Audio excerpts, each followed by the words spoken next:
relaxing and trusting that we're going to be fine and we shall overcome the corona pandemic. On Monday, 26th of October 2020, Kenya witnessed inspiring scenes of some people who literally want to take her future into their own hands. These people posed as custodians entrusted to ignite greater demands for good governance and policy reforms. I am the opinion of that while reforms are and can be revolutionary, mere political reforms will not fully cure the actual evils that afflict our Kenyan society. We are hampered with sins and flaws like corruption, deception, tribalism, prejudice, self preservation, short sightedness, and one of my personal favorites, self deception. Our problem is not a hardware problem, that is, in a lack of policy or document.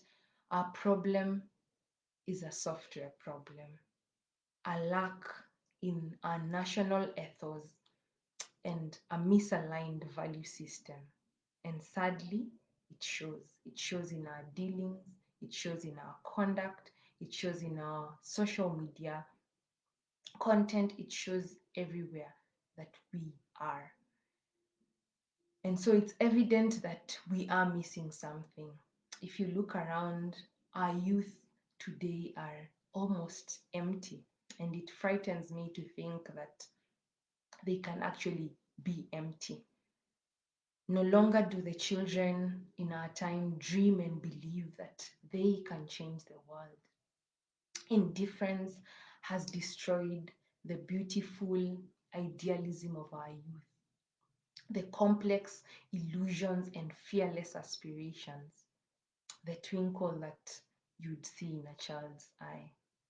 The middle class, like me, are simply comfortable, and sadly, the reality is our dreams have been belittled to survival. So, launching the document that shall not be named, but for purposes of today, let's call it the super plan, to offer recommendations by the people I had mentioned earlier, just affirms these upsetting realities that have encroached on the Kenyan youth and children. So many of these recommendations given have provisions in our current constitution as is. If you take those out, all that remains is reshuffling and adding positions to pacify the political class.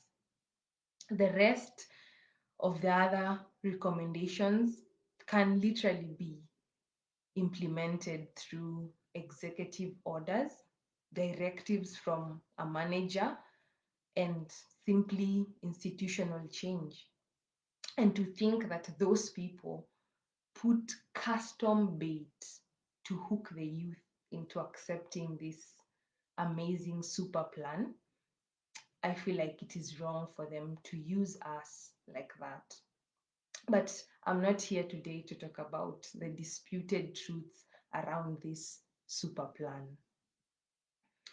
I honestly believe that slowly but certainly, we, the young people of this country, and the young people around the world really, shall revolutionize the state of their nations, the state of their countries.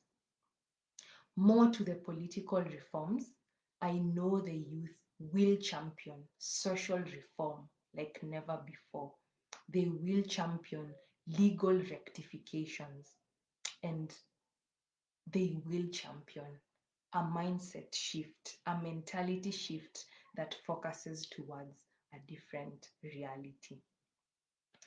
I know that the youth will make amendments that create a vibrant and capable youth population, a population that in essence, can simply provide food on their tables.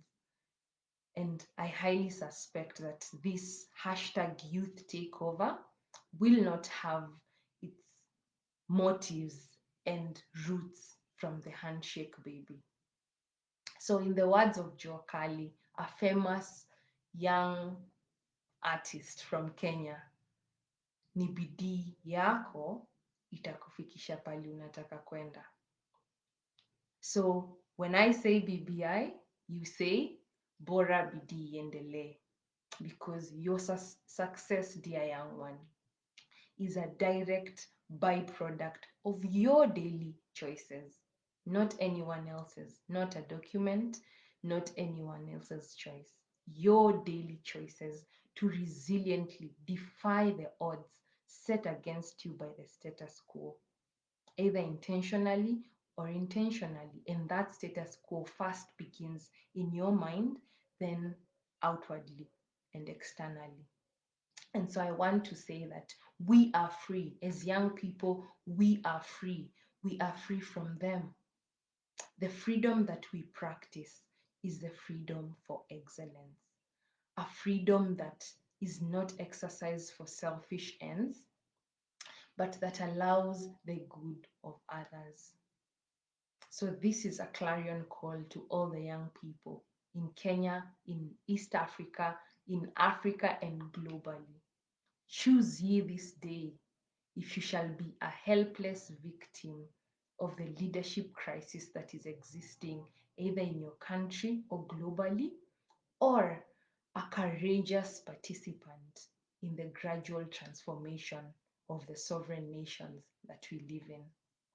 So, in conclusion, allow me to call you to ponder into this freedom that innately exists in the heart of every Kenyan, in the heart of every African, in the heart of every human, through a song that has been sung by one of Kenya's artists, hip hop artist actually, called Juliani, and the link is in the description.